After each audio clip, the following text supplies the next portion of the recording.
इस टाइप के प्रश्नों को सॉल्व करने के लिए हम आपको दो तरीके बताएंगे। सबसे पहला तरीका ऐसा होने वाला है जिसमें आपको सिर्फ प्रश्न पढ़ने के बाद उसे सॉल्व बिल्कुल भी नहीं करना पड़ेगा, सीधा ही आप ऑप्शन से ही आंसर मार सकते हो और आंसर जो भी आएगा वह 100% सही आएगा, इसकी पूरी जिम्मेदारी हमारी है। दूसरा तरीका हम आपको ऐसा तरीका बताने वाले हैं जिसमें आपको सिर्फ क्वेश्चन को पढ़ना है, आपको किसी ऑप्शन को भी एनालाइज नहीं करना है, आपको पेन पेपर भी उठाने की आवश्यकता नहीं पड़ेगी, सीधा ही माइंड से ही क्वेश्चन का आंसर दे सकते हो। कैसे दोगे तो ध्यान से समझिए। जैसे कि हम आपको एग्जाम्पल के तौर पर समझाते हैं, हमने बोला कि यहाँ पर यदि वह ये बोल देता है कि 25% की कमी हो जाती है तब हमारा आंसर कितना आएगा, तो हमने बोला यदि 25% की कमी हो जाती है तो हमारा जो आंसर आएगा वह आएगा 33 सही 1/3%। हमने बोला कि यदि चलो 25% की वो कमी कर रहा है, यदि उसने 25% की वृद्धि कर दी तो हमारा आंसर कितना आ जाएगा, तो 25% की यदि वो वृद्धि करेगा तो हमारा जो आंसर रहेगा वो रहेगा आपका 20%। क्या रहेगा, 20% रहेगा। हमने बोला कि यदि इसी प्रकार से यदि उसने 10% की यदि कमी कर दी तो हमारा आंसर कितना हो जाएगा, तो 11 सही 1/9% हमारा आंसर हो जाएगा। हमने बोला कि यदि इसी प्रकार से यदि उसने 10% की वृद्धि कर दी तब हमारा आंसर कितना हो जाएगा, तो हमारा आंसर हो जाएगा 9 सही 1/11%। इस प्रकार से आप किसी भी प्रकार से आंसर दे सकते हो। यदि हम इसी प्रकार से और भी बताएं, जैसे कि उसने बोल दिया कि यहाँ पर कि 20% की उसने अब यदि कमी कर दी, यदि 20% की कमी कर देगा तो हमारा आंसर कितना होगा, 25% आंसर होगा। अब हमें इस प्रकार से ये बता पा रहे हैं, तो यहाँ पर ये मत समझिएगा कि हम यहाँ पर याद करके बता रहे हैं, याद करके हम नहीं बता रहे हैं और आप भी इसी प्रकार से आंसर दोगे, कुछ भी आपको याद करने की आवश्यकता नहीं पड़ेगी, सीधा ही आप आंसर मारोगे। ऐसा हो सकता है तो 100% ऐसा हो सकता है आप भी ऐसा ही करोगे। कैसे करोगे तो ध्यान से समझिए। अब हम यहाँ पर इस प्रश्न पर आ जाते हैं और इस प्रश्न को देखते हैं हम इस प्रश्न को सॉल्व कैसे करेंगे। ठीक, हमने देखा यहाँ पर बोला गया है किसी वस्तु के भाव में 40% वृद्धि होने पर किसी परिवार को चीनी की वार्षिक खपत कितने प्रतिशत कम करनी होगी जिससे परिवार का खर्च ना बढ़े। हमने बोला कि यहाँ पर कितना परसेंट दिया हुआ है, तो ये आपका 40% दिया हुआ है। हमने बोला कि यहाँ पर आप यदि भिन्न इस प्रकार से मिश्रित भिन्न के रूप में यदि कभी भी आपको ऑप्शन दिख जाते हैं तो वहाँ पर हमेशा ही आपका या तो यहाँ पर 40 बन जाएगा, यदि यहाँ पर 40 नहीं बना तो यहाँ पर इकाई अंक आपका 100% बनेगा। हमने बोला कि यहाँ पर ऑप्शन से चेक कर लेते हैं, 7 चौक 28 होता है और 28 और 4 कितना होता है, यहाँ पर हमें कितना चाहिए 0, तो ये हमारा आंसर नहीं होगा। इसके बाद हमने बोला 8 सत्ते 56 और 56 में यदि आप 4 जोड़ते हो तो आपका इकाई अंक 0 बन जाएगा। यदि इकाई अंक 0 बन जाएगा तो ये हमारा आंसर हो सकता है, लेकिन अभी हमें और भी ऑप्शन को चेक करना होगा। हमने बोला 7 का गुणा यदि हम 0 में करें तो यहाँ पर हमारा 0 बन जाएगा और 0 को यदि हम 4 में ऐड करें तो हमारा 4 बन जाएगा, यानी इकाई अंक कितना बन रहा है, 4 बन रहा है, तो ये हमारा आंसर नहीं हो सकता क्योंकि हमें 0 इकाई अंक चाहिए। इसके बाद हमने बोला कि यहाँ पर कितना दिया हुआ है, 9 सत्ते 63, तो 63 में यानी कि 3 में यदि हम 4 जोड़ते हैं तो कितना हो जाता है, 7 हो जाता है। यहाँ पर आपका 7 इकाई अंक बन रहा है और हमें कितना चाहिए, 0 चाहिए, तो ये भी हमारा आंसर नहीं होगा। तो हमारा सही आंसर कितना हो जाएगा, यही हो जाएगा 8 सत्ते 56, 56 और 4 कितना हो जाएगा, 60 हो जाएगा और 60 में इकाई अंक कितना होता है, 0 होता है, तो यही हमारा आंसर हो जाएगा। ठीक, अब देखिए नेक्स्ट क्वेश्चन की ओर बढ़ते हैं। इसको नेक्स्ट क्वेश्चन को देखते हैं। देखिए यहाँ पर हमारा एक प्रश्न दिया गया है, यहाँ पर बोला गया है किसी वस्तु के भाव में 20% वृद्धि होने पर उस वस्तु की खपत में कितने प्रतिशत कमी की जाए कि खर्च न बढ़े। हमने बोला इसका यदि देखिए यहाँ पर यदि देखा जाए तो यदि वह 20% की वृद्धि कर रहा है तो इसका आंसर कितना होगा, यदि वह 20% की वृद्धि कर रहा है तो आपका आंसर हो जाएगा 16 सही 2/3%। कितना हो जाएगा, 16 सही 2/3%। अभी हमने आंसर दिया है, किस प्रकार से आंसर दिया है, तो ये चीज़ आप भी करोगे। अभी थोड़ी देर बाद इस प्रश्न के बाद हम आपको वही तरीका बताने वाले हैं जिस तरीके से आप सीधा ही माइंड से ही आंसर कर सकते हो। अब कैसे करोगे तो हम आपको नेक्स्ट क्वेश्चन के आने पर बताएंगे। ठीक, अब यहाँ पर देखिए इस प्रश्न को हमें सॉल्व करना है तो हमें सिर्फ ऑप्शन से सॉल्व करना है, इसकी कैलकुलेशन नहीं करनी है। तो यहाँ पर ध्यान से देखिए, यहाँ पर क्या बोल रहा है वो 20% की वृद्धि होने पर, परसेंट कितना दिया हुआ है आपका, 20% दिया गया है। हमने बोला या तो इकाई अंक के स्थान पर या तो 0 बनेगा या फिर आपका टोटल आपका 20 ही बन जाएगा। तो हमने देखा कहाँ पर ऐसा हो रहा है। और आपका हमेशा एक बात और नोट करके रख लीजिए, जब कभी भी उतने ही परसेंट की वृद्धि बोले और फिर उसके बाद बोला जाए कोई भी खर्च वगैरह ना बढ़े तो कितना होना चाहिए, तो हमेशा ही जो परसेंट आपका दिया गया हो तो वह तो कभी भी आपका आंसर नहीं होगा। ये चीज़ हमेशा ही याद रखिएगा। यदि 20% की वृद्धि कर रहा है तो कितने परसेंट की कमी की जाए कि खर्च ना बढ़े, तो कभी भी आप इस प्रकार से आंसर कभी भी नहीं करोगे कि 20% की वृद्धि हो रही है तो 20% की ही हम कमी कर दें तो हमारा खर्च नहीं बढ़ेगा, ऐसा कभी भी नहीं होता। ठीक, परसेंटेज में ऐसा कभी भी नहीं होता। तो जब कभी भी आपको सेम आंसर दिखेगा तो उसको तो सीधा ही आपको काट देना है। ठीक, अब हमें यहाँ पर देखना है 6 × 18 और 1 × 19, 36 18 और एक 19, यहाँ पर इकाई अंक कितना बन रहा है 9 बन रहा है, हमें कितना चाहिए 0 चाहिए, तो ये हमारा आंसर नहीं होगा। हमने बोला 8 दूनी 16 और एक 17, 17 में इकाई अंक कितना होता है 7 होता है, यहाँ पर 0 बन रहा है, हमें 0 चाहिए 7 नहीं चाहिए। हमने बोला 36 18 और 19 20, यानी कि यहाँ पर कितना बन रहा है 20 बन रहा है, तो यहाँ पर भी 20 है, यहाँ पर भी आपका 20 बन रहा है और इकाई अंक भी आपका सेम, तो यही हमारा आंसर हो जाएगा। ठीक, तो नेक्स्ट क्वेश्चन की ओर बढ़ते हैं। इसको नेक्स्ट क्वेश्चन की ओर बढ़ते हैं। देखिए यहाँ पर बोला गया है खाद्य तेल में 25% की वृद्धि, क्या बोला गया है 25% की वृद्धि होने पर एक गृहिणी को अपनी तेल की खपत कितने प्रतिशत कम करनी होगी कि इस मद पर खर्च ना बढ़े। हम पूरा क्वेश्चन पढ़ रहे हैं, लेकिन हमें क्वेश्चन पढ़ने की भी आवश्यकता नहीं है, आपको भी क्वेश्चन पढ़ने की आवश्यकता नहीं पड़ेगी पूरा। यहाँ पर क्या बोला गया है 25% की वृद्धि, यदि वह 25% की वृद्धि कर रहा है तो यहाँ पर आंसर हो जाएगा आपका 20%। कैसे होगा, आप किस प्रकार से इस प्रकार से आंसर दे सकते हो, तो ध्यान से समझिएगा। ना ही हमारा 16% आंसर होगा, ना ही हमारा 18% आंसर होगा, ना ही हमारा 25% होगा। 25% बोल रहा है और 25% बोल रहा है, तो ये तो कभी आंसर होना ही नहीं है, ये तो आपको नोट करके रख लेना, माइंड में डाल लीजिए इस बात को। ठीक, हमारा आंसर हो जाएगा 20%। अब ऐसा होता कैसे है, ये चीज़ आप ध्यान से समझिएगा। ठीक, आपको क्या करना है, सिर्फ माइंड ही माइंड में कैलकुलेशन करनी है, और कैलकुलेशन किस प्रकार से करनी है हम आपको सिखाएंगे, और उसी प्रकार से आपको प्रैक्टिस भी करनी है। यदि आप प्रैक्टिस करते हो तो आपका यहाँ पर काम नहीं आएगा, आपका पूरी मैथ के अंदर ये चीज़ काम आएगी। यदि पूरी मैथ के अंदर ये चीज़ काम आएगी तो आपके लिए बहुत ज़्यादा इंपॉर्टेंट है, तो ध्यान से समझिएगा। हमने बोला कि यहाँ पर बोल रहा है वह 25% की वृद्धि। हमने बोला कि हर चीज़ जो होती है वह अपने आप में 100% होती है। यदि कोई भी चीज़ यदि आपके अपने आप में 100% होती है, तो हमने बोला कि यदि वह 100% है, यदि कोई भी चीज़ है वह कितनी है 100% है, यानी कि फर्स्ट वैल्यू तो आपकी ये हो गई जो कि आपकी 100% है।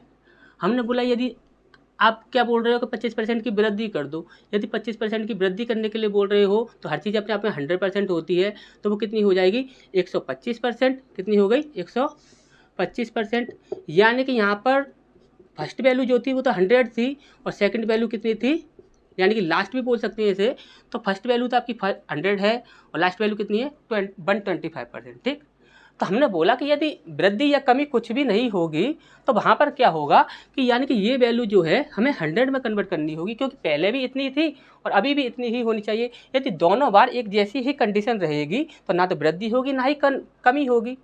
हमने बोला कि यहाँ पर यदि यहाँ पर और यहाँ पर यदि दोनों जगह पर यदि सेम हो, यदि यहाँ पर और यहाँ पर दोनों जगह पर यदि सेम हो तो ना ही वृद्धि होगी ना ही कमी होगी, कोई फर्क ही नहीं पड़ेगा। और वही चीज़ वह बोलना चाहता है कि कोई भी फर्क नहीं पड़ना चाहिए। तो आपको सीधा ही क्या करना है कि वहाँ पर उसने कितने की वृद्धि की है, उसने कितने की वृद्धि की है, तो 25 की वृद्धि की है, 25% की उसने वृद्धि की है। अब ध्यान से समझिएगा आपको करना क्या है, माइंड ही माइंड में कैलकुलेशन करनी और कुछ भी नहीं करना है। हमने बोला कि सीधा ही आपको सिर्फ इतना याद रखना है कि यहाँ पर जितना भी बोला जा रहा है, उसने बोला कि 25% की वृद्धि हो रही है, तो 25% की वृद्धि बोल रहा है, यानी कि 25 अंतर हो गया, यानी कि 25 से ही आप 125 में डिवाइड कर दो। कितनी बार में गया 25 पंजे 125 होता है, कितना आया 25 पंजे 125। सबसे पहले हमें क्या करना है कि जितने से बोला जाएगा वृद्धि या कमी, जितने से बोला जाएगा उतने से ही वृद्धि या कमी में डिवाइड कर देना है। जब हम डिवाइड कर देंगे तो डिवाइड करने के बाद जो कुछ भी आपका आएगा उसको सीधा ही आप 100 में डिवाइड कर दो। जैसे कि आपका 100 है, हमने ये यहाँ पर कितना बच रहा है 5 बच रहा है, तो 5 से हमने इसमें डिवाइड कर दिया, कितना आ गया 5 दूनी 10 0, यानी कि 20% आंसर आ गया हमारा। अभी भी किसी को यदि समझ ना आया हो तो ध्यान से एक बार और समझ लीजिए। जैसे कि हम यहाँ पर देखिए एग्जाम्पल के तौर पर और कुछ ले लेते हैं। जैसे कि हमने बोला कि यहाँ पर उसने क्या किया कि यहाँ पर जैसे कि हमने उसने बोला कि 20% की उसने क्या किया कि कमी कर दी। हमने बोला 20% की कमी कर दी, कितने परसेंट की कमी कर रहा है 20% की कमी कर रहा है, तो 20 को हम यदि 100 में से माइनस करते हैं तो कितना आता है 80 आता है। हमने बोला कि ये आपका 80 हो गया। अब आपको अच्छे से पता है कि 20 का यदि हम 20 से यदि हम 80 में डिवाइड करेंगे तो कितनी बार में जाएगा 4 बार में जाएगा। आप माइंड ही माइंड में इतनी कैलकुलेशन तो कर ही सकते हैं। और यदि 4 बार में जाएगा तो आपको अच्छे से पता है कि यदि 100 को यदि 4 से डिवाइड किया जाए तो कितना आता है 25 आता है। सीधा ही आप आंसर माइंड ही माइंड में कर सकते हो। अब यहाँ पर देखिए अब नेक्स्ट क्वेश्चन की ओर बढ़ते हैं और नेक्स्ट क्वेश्चन में आपको और अच्छे से समझाते हैं। ठीक, चलो तो फिर नेक्स्ट क्वेश्चन की ओर बढ़ते हैं। इसको नेक्स्ट क्वेश्चन को देखते हैं। देखिए यहाँ पर अभी हमने आपको 20% कटौती वाला ही बताया था और फिर से 20% कटौती वाला ही आ गया। हमने बोलो यदि हम 100 में से 20 को माइनस करते हैं तो कितना बचता है आपका 80 बचता है, और 80 को यदि हम 20 से डिवाइड करते हैं तो कितना आता है 4 आता है। तो 4 से यदि 100 को यदि हम डिवाइड करें तो कितनी बार में जाएगा, 25 बार में। यहाँ पर 25 हमारा आंसर हो जाएगा और कोई भी हमारा आंसर नहीं हो सकता। अब इसी प्रकार से माइंड में कैलकुलेशन करते हैं, ट्राई करते हैं कि ऐसा होगा या नहीं होगा। अभी हमने बोला आपसे, हमने बोला कि यदि हम 10% की वृद्धि करते हैं, यदि हम 10% की वृद्धि कर दें तो वो कितना बन जाएगा, 110 बन जाएगा। और 10 से यदि हम 110 को डिवाइड करते हैं तो कितना आता है आपका, 11 बचेगा। और 11 से यदि हम 100 में डिवाइड करें तो 11 नंबर 99 होता है, यानी कि 9 सही 1/11% हमारा आंसर हो जाएगा। अब इसी प्रकार से हमने बोला कि यदि 10% की उसने क्या किया कि कमी कर दी, यदि 10% की कमी कर देगा तो कितना हो जाएगा, 90 हो जाएगा। यदि 90 हो रहा है तो 90 को यदि हम 10 से डिवाइड करें तो कितना बचेगा आपका, 9 बचेगा। और 9 से यदि हम 100 को डिवाइड करते हैं तो 9 एकम 9, 9 एकम 9, यानी कि 11 सही 1/9%। इस प्रकार से आप सिर्फ माइंड में कैलकुलेशन कर सकते हो। अब यहाँ पर और भी हमारे क्वेश्चन बचे हुए हैं, उन्हें भी हमें सॉल्व करना है। यहाँ पर आप अलग तरीके के क्वेश्चन जो होंगे उन्हें हम सॉल्व करेंगे, लेकिन इससे पहले हम आपको एक महत्वपूर्ण बात बताना चाहते हैं, वो चीज़ ध्यान से समझ लीजिए। इस वीडियो का यदि आप सेकंड पार्ट चाहते हो, इस वीडियो का यदि आप सेकंड पार्ट चाहते हो तो आपको इस वीडियो को शेयर करना होगा। यदि इस वीडियो पर यदि 50 लोगों ने भी इस वीडियो को शेयर किया तो हम इस वीडियो का नेक्स्ट पार्ट जरूर लेकर आएंगे। यदि कम से कम 50 लोगों ने इस वीडियो को शेयर नहीं किया तो इस वीडियो का नेक्स्ट पार्ट हम बिल्कुल भी नहीं लेकर आएंगे। तो आपको सिर्फ हमारे लिए इतना ही करना है, कम से कम आप 50 लोग ऐसे होने चाहिए कि आप खुद से कमेंट कर देना कि हमने सर आपकी वीडियो को शेयर किया है। आप व्हाट्सएप पर शेयर कीजिए, टेलीग्राम ग्रुप पर शेयर कीजिए, जहाँ पर भी आपका ग्रुप्स हों या कहीं पर भी आप जहाँ पर भी शेयर कर सकते हो, आप वहाँ पर इस वीडियो को सिर्फ शेयर कीजिए। यदि आपने इस वीडियो को शेयर किया तो इस वीडियो का सेकंड पार्ट हम लेकर आएंगे। जैसे ही आपके 50 लोगों ने इस वीडियो को शेयर कर दिया तो 50 लोगों के शेयर करने के बाद तुरंत हम यहाँ पर इसका सेकंड पार्ट जो होगा वो लेकर आ जाएंगे। जो सेकंड टाइप के आपके क्वेश्चन रहेंगे उनमें आप तुक्का किस प्रकार से मारोगे वो हम यहाँ पर आपको बताएंगे। ठीक, तो यहाँ पर नेक्स्ट क्वेश्चन की ओर बढ़ते हैं। आप अच्छे से समझ चुके होंगे कि आपको करना क्या है। ठीक, तो नेक्स्ट क्वेश्चन की ओर बढ़ते हैं। इसका नेक्स्ट क्वेश्चन को देखते हैं। यहाँ पर क्या बोला गया है, देखिए यहाँ पर बोला गया है पटसन के भाव में 20% कमी, 20% कमी आने पर इसका भाव 800 रुपये प्रति क्विंटल हो गया। इसका प्रारंभिक भाव कितना होगा, कितने रुपए प्रति क्विंटल होगा, ये हमसे यहाँ पर पूछा गया है। हमने आपसे बोला अभी थोड़ी देर पहले ही हमने आपको समझाया था कि हर चीज़ अपने आप में 100% होती है। जब उसमें कमी या वृद्धि की जाती है तो वहाँ पर एक नया मूल्य बन जाता है, तो वो क्या होता है, आपका लास्ट मूल्य होता है। हमने बोला प्रारंभिक मूल्य कितना होता है, हमेशा ही 100% होता है, और जो नया मूल्य जो होता है उसमें कोई भी प्रतिशत की वृद्धि या कमी की जाए तब वह बनता है। अब उसने बोला कि यहाँ पर 20% की कमी कर दी, और यहाँ पर ये जो है यहाँ पर लास्ट वैल्यू दी गई है, आपको अच्छे से दिख रहा होगा कि 20% की कमी आने पर इसका भाव इतने रुपए प्रति क्विंटल हो गया। यानी कि यहाँ पर 20% की कमी करने के बाद इतना भाव हुआ है। तो हमने बोला कि यदि हम 20% की कमी करते हैं तो हमारा लास्ट वैल्यू कितनी बनी, तो आप बोलो सर 20% की कमी करेंगे तो 100% हर एक चीज़ होती है, तो उसमें से 20% माइनस कर देंगे तो कितना हो जाएगा, 80 हो जाएगा। तो हमने बोला कि यदि 80 की वैल्यू इतनी है तो एक की वैल्यू कितनी होगी, तो हम 80 से डिवाइड कर देंगे इसको, तो ये कितनी बार गया, 10 बार गया, 10 बार में ये डिवाइड हो जाएगा। हमने बोला कि अब हमें क्या चाहिए, कि हमें फर्स्ट वैल्यू चाहिए, तो 10 का सीधा ही हम 100 में इंटू कर देंगे, कितना हो जाएगा, 1000, तो 1000 ये हमारा आंसर हो जाएगा। इस प्रकार से आपको माइंड में कैलकुलेशन करना सीखना है। अब यहाँ पर हम बोले कि यहाँ पर हमने किया है, जो यदि कोई भी ऐसा स्टूडेंट हो जो कुछ ज़्यादा ही वीक हो तो उसे हम यहाँ पर बता देते हैं कि हमने किया कैसे। ध्यान समझिए, हमने बोला कि हमेशा ही जो फर्स्ट वैल्यू जो होती है वो अपने आप में 100% होती है, और जो लास्ट वैल्यू जो बनती है वह आपकी कमी या वृद्धि करने के बाद बनती है। यदि ये 100 है तो उसमें 20% की कमी कर दी, यदि 20% की कमी कर दी तो 100 में से 20% कम करेंगे तो कितना हो जाएगा, आपका 80 हो जाएगा। यानी कि 80 की वैल्यू कितनी दी हुई है आपकी, 8000, 8000 नहीं 800 है। तो हमने यदि 80 से इसे डिवाइड किया तो ये कितनी बार में गया, तो ये गया आपका 10 बार में। और हमें किसकी वैल्यू चाहिए, ये तो आपकी एक की वैल्यू हो गई ना, 80 की वैल्यू इतनी थी तो एक की वैल्यू कितनी हो गई, 10 हो गई। तो हमने बोला किसकी वैल्यू चाहिए, हमें फर्स्ट वैल्यू चाहिए। तो यहाँ पर फर्स्ट वैल्यू चाहिए तो हमें क्या करना होगा, इसका इसमें इंटू करना होगा। यदि हम इसका इसमें इंटू कर देते हैं तो 100 तो ये पहले से ही है, और इसमें 10 से और इंटू करेंगे तो 1 0 और बढ़ जाएगा, यानी कि आंसर कितना हो जाएगा हमारा, 1000 हो जाएगा। अच्छा, समझ आ गया होगा। नेक्स्ट क्वेश्चन की ओर बढ़ते हैं। इसको नेक्स्ट क्वेश्चन को देखते हैं। देखिए यहाँ पर क्या बोला गया है, यहाँ पर बोला गया है आम के मूल्य में 20% वृद्धि होने पर एक व्यक्ति 120 रुपये में कितने में? 120 रुपये में 10 आम कम खरीद पाता है। आम की वास्तविक कीमत क्या है, ये हमसे यहाँ पर पूछा गया है। देखिए, या तो आपसे बोला गया प्रारंभिक मूल्य क्या है, या फिर आपसे बोलेगा वास्तविक मूल्य क्या है। तो दोनों का मतलब सेम ही होता है, ये चीज़ आपको समझ लेनी है। ठीक, यदि आपसे बोला जाता है नया मूल्य क्या होगा या बाद का मूल्य क्या होगा, तो वह लास्ट वैल्यू पूछ रहा होता है। और यदि वास्तविक के लिए बोले या फिर प्रारंभिक के लिए बोले तो वह फर्स्ट वैल्यू पूछ रहा होता है। ठीक, अब हमने बोला कि इस क्वेश्चन को हमें सिर्फ माइंड में कैलकुलेट करना है, तो हम कैसे करेंगे? तो आपको हमेशा ही याद रखना है कि जब कभी भी आपको नया मान निकालना हो, नई वैल्यू निकालनी हो, तो वहाँ पर हमेशा ही आप क्या करोगे कि जो भी रुपए आपके दिए गए हैं उसका उतना ही परसेंट आप निकाल दीजिए जो परसेंट आपका दिया गया है। तो सबसे पहले हम ये देख लेते हैं कि यदि 20% की वृद्धि कर रहा है तो यहाँ पर नया मूल्य और पुराना मूल्य कैसे बन जाएगा। तो हमने बोला कि यहाँ पर एक तो है पुराना और एक है आपका नया। ठीक, हमने बोला कि हर चीज़ अपने आप में 100% होती है। सबसे पहले हमने देखा कि ये कितना आपका 20% है, तो यदि एक आपका 100 आएगा, पुराना आपका 100 आएगा, तो नया आपका 20% की वृद्धि पर 120 हो जाएगा। और चाहो तो आप इसे सीधा परसेंट से भी कर सकते हो। परसेंट से कैसे करोगे? 20% का मतलब कितना होता है? 1/5। यानी कि पहला जो मूल्य था वो तो आपका 5 था, और बाद में क्या किया उसने? वृद्धि कर दी, तो 5 और 1 6, यानी कि 6 हो गया। ये और ये दोनों एक ही बात है। कैसे होंगी? तो ध्यान से समझिए। यहाँ पर 0 से हमने 0 काट दिया, 2 पंजे 10 और 2 छिंग 12। ठीक, वही बात है। चाहे आप इस प्रकार से रख लो, चाहे आप परसेंटेज से रख लो, कैसे भी रख लो, बात एक ही है। तो हमने बोला ये आपका 5x पुराना मूल्य और नया मूल्य है आपका 6x। अब हमें देखिए, ये चीज़ तो आप माइंड में कर ही सकते थे, फिर भी हमने आपको यहाँ पर पूरा डिटेल में बता दिया है।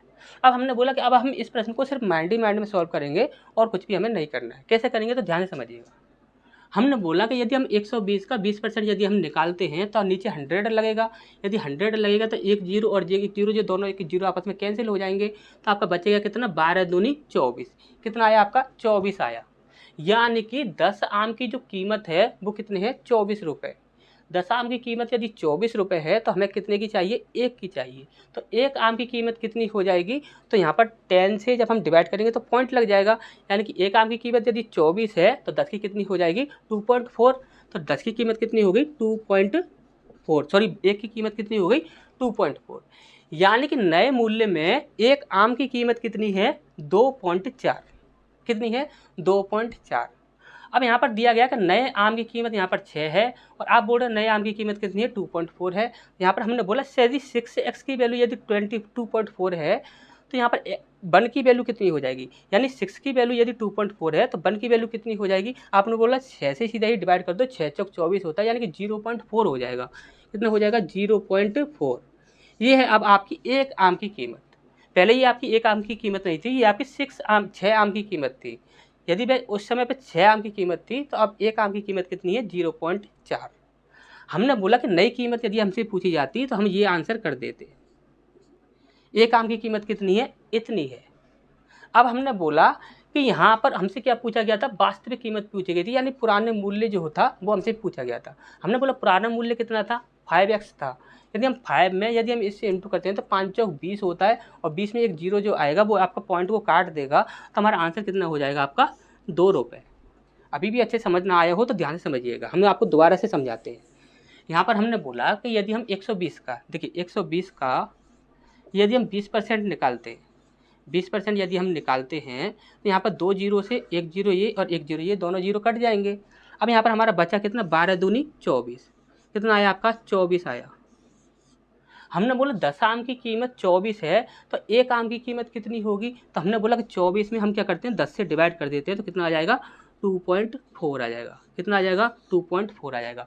यहाँ पर देखा जाए तो ये एक आम की कीमत है, लेकिन यहाँ पर देखा जाए तो यहाँ पर ये 6x की वैल्यू है। कितने की है? 6x की वैल्यू है। यदि 6x की वैल्यू इतनी है, यदि 6x की वैल्यू है आपकी 2.4, तो हमने बोला x की वैल्यू कितनी हो जाएगी? तो हम 6 से इसमें भाग लगा देंगे, 6 चौक 24 होता है, और एक संख्या के बाद पॉइंट है तो यहाँ पर हमें पॉइंट लेना होगा।